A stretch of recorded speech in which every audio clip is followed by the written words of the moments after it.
जी तो स्टूडेंट्स, आज हम जो टॉपिक स्टार्ट करने जा रहे हैं that is another very important cytoplasmic organelle that is called as plastids. Basically जो प्लास्टिड्स हैं ये वो साइटोप्लाज्मिक ऑर्गेनेलीज हैं which are only found in case of plant cells and in case of algae. इसके अलावा ये प्लास्टिड्स किसी और ऑर्गेनिज्म के सेल्स में नहीं पाए जाते। This is another very important difference between animal and plant cell also कि जो plant cells हैं उनमें plastids होते हैं और animal cells में plastids नहीं होते। Basically जो plastids हैं ये भी double membranous organelle हैं like mitochondria। अब हम plastids को different types में classify करते हैं। हमारे पास प्लास्टिड्स की बुनियादी तौर पर मेनली 4 टाइप्स होती हैं। The one type is called proplastid, the second type is called leucoplast, then the third is chromoplast and then chloroplast. अब हम देखते हैं हर एक टाइप को वन बाय वन के वो टाइप क्या है और उसका क्या कॉम्बिनेशन है और उसका क्या स्ट्रक्चर है। पहले हम देखते हैं प्रोप्लास्टिड्स। जो प्रोप्लास्टिड्स होते हैं ये बेसिकली जब सेल्स न्यूली डिवाइडेड होते हैं तो उस वक्त उसके अंदर जो इनिशियली प्लास्टिड्स बनते हैं वो प्रोप्लास्टिड्स होते हैं। तो प्रोप्लास्टिड्स को हम बोलते हैं कि ये यंग प्लास्टिड्स हैं और ये होते हैं इमेच्योर प्लास्टिड्स। बिकॉज अभी चूंकि ओवरऑल सेल के अंदर के स्ट्रक्चर्स डिफाइन हो रहे होते हैं तो उस वजह से सेल के अंदर बनने वाले जो ऑर्गेनेल्स होते हैं वो भी अभी डेवलपिंग और इमेच्योर स्टेट पर होते हैं। तो प्लांट सेल्स खासकर जब मेरिस्टेमेटिक टिश्यूज के सेल्स जो कि डिवाइडिंग टिश्यूज होते हैं वो जब डिवाइड हो रहे होते हैं तो उनकी वजह से जो उनके अंदर शुरू में प्लास्टिड्स बनते हैं वो इमेच्योर होते हैं और वो यंग प्लास्टिड्स होते हैं जिनको हम नाम देते हैं प्रोप्लास्टिड्स। जो प्रोप्लास्टिड्स होते हैं they are self replicating. Basically जितने भी प्लास्टिड्स होते हैं इनके अंदर डीएनए मौजूद होता है। तो जब डीएनए मौजूद होता है तो these plastids have ability to make their own copies. That is why हम ये कहते हैं कि जो प्लास्टिड्स हैं these are basically self replicating organelles. So proplastids are also self replicating organelles. As I have told कि these are found in almost every kind of tissue in the plant cells and ultimately ये जो proplastids होते हैं ये according to the type of tissue ये अपनी respective type में transform होते हैं। मसलन अगर ये रूट के सेल्स में है तो they will be transformed into leucoplasts, और अगर ये प्लास्टिड्स जो हैं प्रोप्लास्टिड्स ये लीफ के सेल्स में हैं जहाँ पे फोटोसिंथेसिस ने होना है तो they will be transform into chloroplast. तो अल्टीमेटली हम ये भी कह सकते हैं कि जितनी भी प्लास्टिड्स हैं ये जो रिमेनिंग 3 टाइप्स हैं दीज आर डिराइव्ड फ्रॉम प्रोप्लास्टिड्स। अब इन्हीं प्रोप्लास्टिड्स की एक टाइप होती है विच इज कॉल्ड एज एटियोप्लास्ट, जिसको हम एटियोप्लास्ट कहते हैं। ये जो एटियोप्लास्ट होते हैं जब इनको हम सनलाइट में एक्सपोज करते हैं या जब ये सनलाइट में एक्सपोज होते हैं तो they transformed into chloroplast. So etioplast transform into chloroplast upon exposure of sunlight. तो इस तरह हमारे पास जो प्रोप्लास्टिड्स हैं they will be transformed into different kinds of types that can be leucoplasts or that can be chloroplasts or even chromoplasts. अब हम देखते हैं सेकेंड टाइप को that is called as leucoplast. Leuco का मतलब होता है कलरलेस। ये वो प्लास्टिड्स होते हैं जो बेसिकली कलरलेस होते हैं और ये प्लास्टिड्स कलरलेस इसलिए होते हैं कि ये मोस्टली प्लांट्स के उन जगहों पर होते हैं जहां पे लाइट एक्सपोजर नहीं होता, यानी रूट के सेल्स। और इनका जो मेन काम होता है वो ये होता है कि इन्होंने फूड को स्टोर करना होता है डिफरेंट फॉर्म्स में। तो बेसिकली जो ल्यूकोप्लास्ट्स हैं ये कलरलेस प्लास्टिड्स हैं। इनकी अगर हम शेप की बात करें तो leucoplasts can be triangular in shape और कैन बी ट्यूबुलर शेप्ड। इनकी जो शेप्स हैं वो ट्रायंगुलर हो सकती हैं और ट्यूबुलर हो सकती हैं। अब जैसे कि मैंने आपको बताया कि जो ल्यूकोप्लास्ट्स हैं they are related for the storage of food, और food can be of different kinds. तो दिस दैट इज वाई जो ल्यूकोप्लास्ट्स हैं इनको हम 3 डिफरेंट टाइप्स में फर्दर क्लासिफाई करते हैं। मसलन इसकी एक टाइप है जिसको हम बोलते हैं अमाइलोप्लास्ट। अमाइलोप्लास्ट वो टाइप होती है which is related for the storage of starch. ये स्टार्च को स्टोर करते हैं अमाइलोप्लास्ट। बेसिकली स्टार्च को हम बायोकेमिकली अमाइलोज कहते हैं या अमाइलोपेक्टिन भी कहते हैं। तो चूंकि इसके अंदर अमाइलोज स्टोर होती है इसलिए इसको हम बोलते हैं अमाइलोप्लास्ट। अमाइलो का मतलब है स्टार्च और प्लास्ट जो है that is derived from plastids. तो ये वो ल्यूकोप्लास्ट्स होते हैं जो स्टार्च को स्टोर करते हैं। मोस्टली प्लांट्स अपनी स्टार्च को रूट्स के सेल्स में ही जो है वो स्टोर करते हैं। इसके अलावा जो सेकंड टाइप है ये होते हैं elaioplast which are related for the storage of lipids.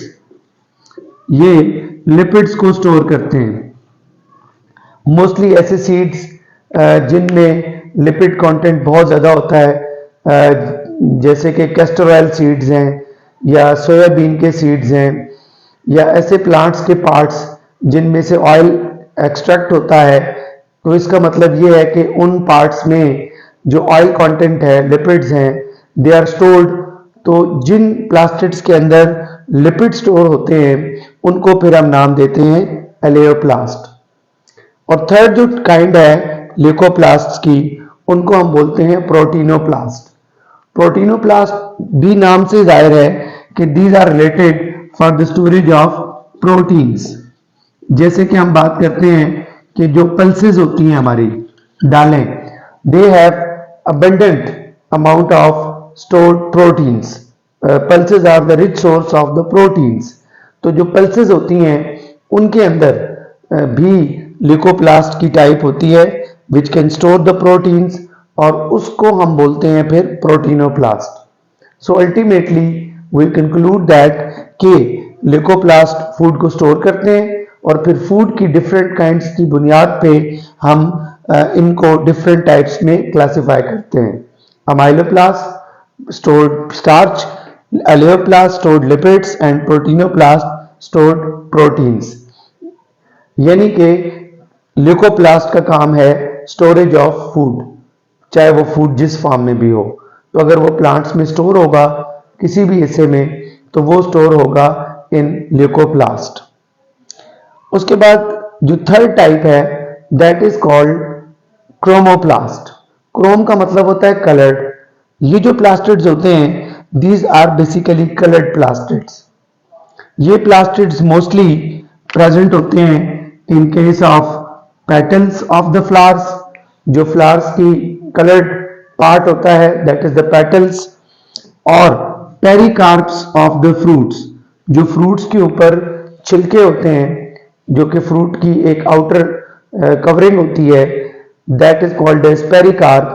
उस पेरिकार्प का जो कलर है अदर देन ग्रीन, अगर जैसे ऑरेंज है तो उसका ऑरेंज कलर है, एप्पल में वो रेड कलर भी हो सकता है, मुख्तलिफ फ्रूट्स में उसका अदर देन ग्रीन कलर भी है। तो जहां पर प्लांट्स में अदर देन ग्रीन कोई कलर है ग्रीन के अलावा तो वो होता है ड्यू टू क्रोमोप्लास्ट। अब क्रोमोप्लास्ट जो है उनका बेसिकली क्या रोल है प्लांट्स के अंदर? तो क्रोमोप्लास्ट का बहुत ही इंपॉर्टेंट रोल है। ये पोलिनेशन में इन्वॉल्व होते हैं।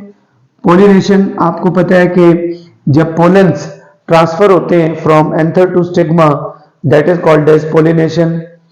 तो pollination can be self pollination और it can be cross pollination. तो बेसिकली pollination में ज़रूरत होती है insects की. Mostly insects are the main source for the cross pollination. Although wind भी cross pollination में रोल प्ले करती है, लेकिन जो insects होते हैं वो भी pollination में important रोल प्ले करते हैं. तो due to the colored petals of the flowers, जो insects होते हैं they can be attracted toward the flowers due to their sharp colors, and then when the insects visits the flowers, then they can take the pollens from the one flower and transfer them to the stigma of the other flower. These pollens जो वो एक flower से वो pollens pick करते हैं या जो उनकी बॉडी के साथ अटैच हो जाते हैं, तो वो जब इंसेक्ट्स दूसरे फ्लावर पे जाते हैं, उसी प्लांट के दूसरे फ्लावर पे जाते हैं या दूसरे प्लांट के फ्लावर पर जाते हैं, तो फिर वो जो पोलन्स उनकी बॉडी के साथ अटैच होते हैं वो वहां पे स्टिग्मा पे शिफ्ट हो जाते हैं. This is called cross pollination. Cross pollination is a very effective process और very important process in plants. इसकी वजह से जेनेटिक वेरिएशन आती है, प्लांट्स के अंदर अडेप्टेशंस होती हैं, प्लांट्स का भी एवोल्यूशन होता है और उनके अंदर न्यू और एडवांस्ड वेराइटीज जनरेट होती हैं.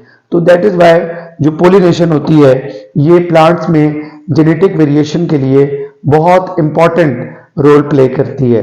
तो इन क्रोमोप्लास्ट का बहुत ही इंपॉर्टेंट रोल है इस पोलिनेशन में. तो आई होप कि आपको ये समझ आ गया होगा कि इन क्रोमोप्लास्ट की वजह से इंसेक्ट अट्रैक्ट होते हैं टू द फ्लावर्स, वहां से वो पोलन पिक करते हैं एक फ्लावर से और फिर दूसरे फ्लावर के जो स्टिग्मा होता है उसके ऊपर वो शिफ्ट कर देते हैं. This is how pollination take place. Then the second role of the chromoplast is dispersal of seed की dispersal. That is very important for the survival of plants and its species. क्यों?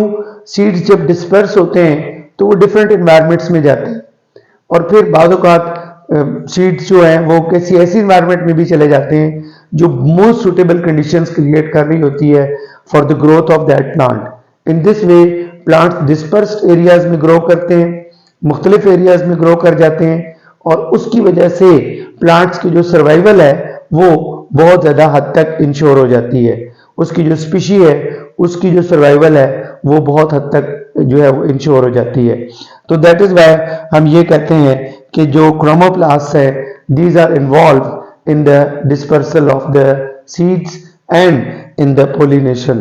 तो ये दोनों जो factors हैं pollination and dispersal of seed, ये plants की survival और जो प्लांट्स की स्पीशी है उसकी सर्वाइवल और उसकी जो जेनेटिक वेरिएशन है उसको लाने में बहुत ज़्यादा इम्पोर्टेंट रोल प्ले करते हैं दीज क्रोमोप्लास्ट.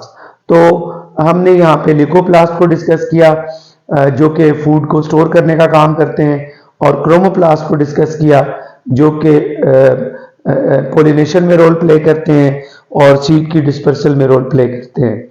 जबकि जो प्रोप्लास्ट हमने डिस्कस किए ये बेसिक प्लास्टिड्स होते हैं कि जब प्लांट सेल्स बन रहे होते हैं, इमेच्योर होते हैं, तो उस वक्त उनमें ये प्रोप्लास्टिड्स बनते हैं और फिर अल्टीमेटली ये प्रोप्लास्टिड्स डिफरेंट काइंड्स में ट्रांसफॉर्म हो जाते हैं. तो this is about proplastids, leucoplasts and then chromoplasts. Now we will discuss the chloroplast, which is very much important organelle in the plant cells or in case of algae because that is involved in photosynthesis and due to that these plants in algae they are considered as autotrophic organisms. तो इसके बाद let's start chloroplast. तो हम start करते हैं अब chloroplast को. जो क्लोरोप्लास्ट होते हैं जैसे कि हमने पहले देखा कि ल्यूकोप्लास्ट थे वो कलरलेस थे और उनका काम फूड की स्टोरेज का था. उसके बाद हमने क्रोमोप्लास्ट देखे जिनके अंदर डिफरेंट कलर्स थे अदर देन ग्रीन और वो पेटल्स में या फ्रूट्स की पेरिकार्प्स में थे और they were related for the pollination and dispersal of seed. अब जो क्लोरोप्लास्ट्स हैं इनके नाम से इंडिकेट हो रहा है कि इनके अंदर क्लोरोफिल होता है। और यू नो दैट कि जहाँ पे क्लोरोफिल होता है वहाँ पे फोटोसिंथेसिस होती है, और जहाँ पर फोटोसिंथेसिस होती है वहाँ पर ऑटोट्रॉफिक मोड ऑफ न्यूट्रिशन होता है। तो जितने भी प्लांट्स हैं, एल्गी हैं, they can do the process of photosynthesis, so they are all termed as autotrophic organisms. Now let's start chloroplast. Chloroplast जो होते हैं they are found in all photosynthetic organisms, and then all those parts of the plants which can perform the photosynthesis. For example, leaf. जो leaves होते हैं they are mostly green in color. This is because of chlorophyll, and chlorophyll is present inside the chloroplasts. So chloroplasts are abundantly found in the leaves. That is why in leaves को हम food factory of the plant भी कहते हैं, क्योंकि यहाँ पर maximum photosynthesis होती है। अब अगर हम क्लोरोप्लास्ट की शेप की बात करें तो chloroplast are mostly discoidal in shape. वैसे इनकी शेप ओवल भी हो सकती है, इनकी शेप जो है वो एलिप्सॉइडल भी हो सकती है, लेकिन इनकी जो कॉमन शेप है वो डिस्कॉइडल है, और ये भी डबल मेम्ब्रेनस ऑर्गेनल हैं, इनमें भी डबल मेम्ब्रेन है। ये जो क्लोरोप्लास्ट हैं they are self replicating because of that कि इनके अंदर भी अपना डीएनए है, और इनके अंदर राइबोसोम्स हैं, और वो भी 70S वाले राइबोसोम्स हैं। यहाँ से भी बिल्कुल सेम माइटोकॉन्ड्रिया की तरह due to their DNA and due to their ribosome which is of 70S, जो क्लोरोप्लास्ट हैं इनके बारे में एवोल्यूशनरी ये कॉन्सेप्ट है कि ये बेसिकली साइनोबैक्टीरिया थे। They were prokaryotic cells at early time of evolution, and then gradually they become the part of some eukaryotic cells, and now they are living inside the eukaryotic cells in the form of endosymbiosis. जैसे कि हमने कल बात की थी, last lecture में बात की थी अबाउट माइटोकॉन्ड्रिया, कि वो जब माइटोकॉन्ड्रिया सेल्स के अंदर चला गया तो सेल्स ने उस माइटोकॉन्ड्रिया को डाइजेस्ट करने के बजाय अपने अंदर रिटेन कर लिया। अब वो सेल के लिए यूजफुल है और सेल उसके लिए यूजफुल है। तो इन दिस वे म्यूचुअलिस्टिक एक रिलेशनशिप बन जाता है सेल और ऑर्गेनल का आपस में। तो यहाँ पर भी इसी तरह है कि जो क्लोरोप्लास्ट हैं they are now the part of plant cells और algal cells in a way कि दोनों एक दूसरे के लिए यूजफुल है। तो दैट इज वाई अब ये जो क्लोरोप्लास्ट है ये एक ऑर्गेनल के तौर पे इनसाइड द सेल्स रह रहा है, although it was a prokaryotic cell at early time of evolution। और उसकी वजह इसका डीएनए, इसमें राइबोसोम्स हैं 70S, इसमें सारे किस्म के जो आरएनएज हैं वो हैं, इसमें एंजाइम्स मौजूद हैं। तो that is why it was independent organ cell. ये पहले एक सेल था, लेकिन अब ये प्लांट के सेल के अंदर और एल्गे के सेल के अंदर एक ऑर्गेनेली के तौर पर एग्जिस्ट कर रहा है। जैसे कि मैंने आपको बताया कि प्रोप्लास्टिड से ही क्लोरोप्लास्ट बनते हैं। जब ये प्रोप्लास्टिड्स सनलाइट में एक्सपोज होते हैं तो फिर ये कन्वर्ट हो जाते हैं इनटू क्लोरोप्लास्ट। अब अगर हम क्लोरोप्लास्ट के साइज की बात करें तो क्लोरोप्लास्ट जो होता है इसका जो डायमीटर है that is 4 to 10 micron metre, और इसका जो थिकनेस है that is 1 to 3 micron metre. एक सेल में तकरीबन 20 to 40 प्लास्टिड्स जो हैं वो मौजूद होते हैं। Now let's start the structure of the chloroplast. हम यहाँ पे क्लोरोप्लास्ट का स्ट्रक्चर जो है वो ड्रॉ करते हैं। तो इट इज लाइक दिस। ये चूंकि डिस्कॉइडल शेप है तो हम इसका शेप इस तरह ड्रॉ करते हैं। It is discoidal shape structure. इसमें चूंकि ये डबल मेम्ब्रेनस है तो इसमें 2 मेम्ब्रेन्स हैं, outer membrane and then inner membrane. लेकिन यहाँ पे दोनों मेम्ब्रेन्स जो हैं वो स्मूथ मेम्ब्रेन्स हैं। माइटोकॉन्ड्रिया में जो इनर मेम्ब्रेन थी वो फोल्डेड थी, लेकिन यहाँ पर दोनों मेम्ब्रेन्स जो हैं वो स्मूथ हैं। So this is outer membrane and this is inner membrane, ये इनर मेम्ब्रेन है। इन दोनों मेम्ब्रेन्स के दरमियान में स्पेस है which is the basically inter membranes space, inter membranes space. अब इस क्लोरोप्लास्ट के अंदर एक ग्राउंड सब्सटेंस होता है, लिक्विड होता है which is called as stroma, जिसको हम स्ट्रोमा का नाम देते हैं। और इसमें डिस्क लाइक स्ट्रक्चर्स होते हैं which are placed over one each other like this. ये इसमें डिस्क लाइक स्ट्रक्चर्स हैं जो कि एक दूसरे के ऊपर in the form of stack मौजूद होते हैं। इन डिस्क लाइक स्ट्रक्चर्स को हम नाम देते हैं थैलाक्वाइड्स। These are called as thylakoids. Thylakoids, ये जो थैलाक्वाइड्स का एक पूरा स्टैक है जिसमें ये थैलाक्वाइड्स एक दूसरे के ऊपर मौजूद हैं, इस पूरे स्टैक को हम नाम देते हैं granum.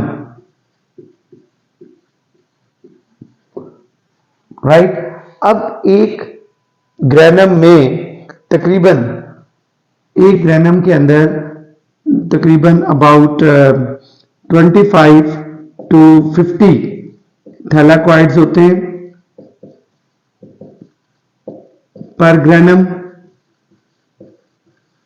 This is that entire stack, ये पूरा एक स्टैक है जिसमें ये जो एक स्ट्रक्चर है जिसको मैं थोड़ा डार्क कर देता हूं ताकि वो ज़्यादा आपके लिए विजिबल हो जाए। That structure is one thylakoid structure.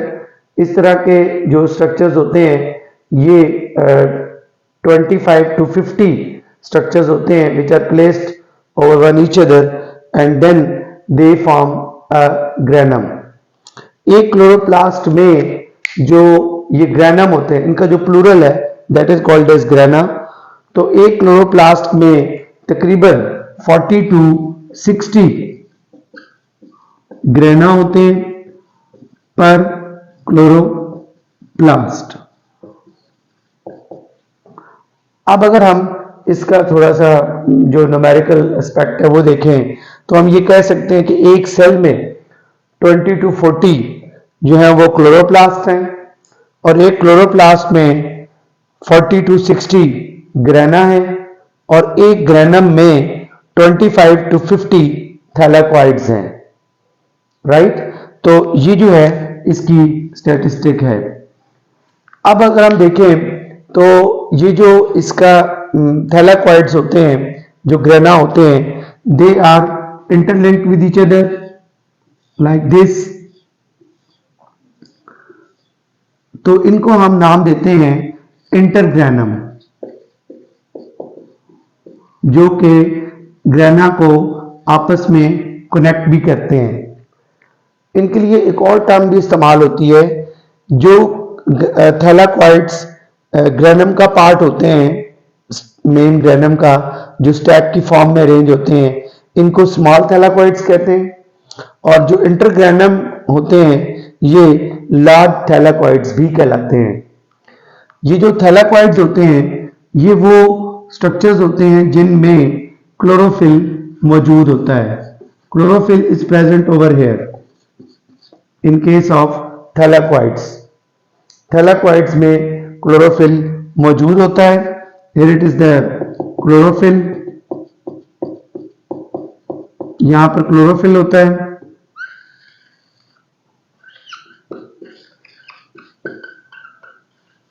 यहां पर क्लोरोफिल है। दैट इज वाई ये जो ग्रेनम होते हैं, दीज आर द साइट्स जहां पे लाइट कैप्चर होती है और फिर यहीं पर जो है वो light reaction of the photosynthesis perform होता है एट थैलाक्वाइड्स और एट ग्रेनम। वेयर एज जो लिक्विड पार्ट है दैट इज द स्ट्रोमा, ये वो साइट है जहां पे डार्क रिएक्शन होता है फोटोसिंथेसिस का, which is called as Calvin cycle और इसको हम बोलते हैं डार्क रिएक्शन। ये वो रिएक्शन होता है जिसमें कार्बन डाइऑक्साइड यूटिलाइज होती है और फिर अल्टीमेटली इसमें कार्बोहाइड्रेट जो है वो प्रोड्यूस होता है। तो बेसिकली जो क्लोरोप्लास्ट है that is related to the photosynthesis. तो हम फाइनली इसको कंक्लूड ये करते हैं कि क्लोरोप्लास्ट के अंदर एक ग्रेनम है और एक स्ट्रोमा है। ग्रेनम वो जगह है जहां क्लोरोफिल होता है, इसलिए यहाँ पे लाइट कैप्चर होती है और यहाँ पर light reaction of photosynthesis perform होता है। Whereas in case of stroma dark reaction perform होता है।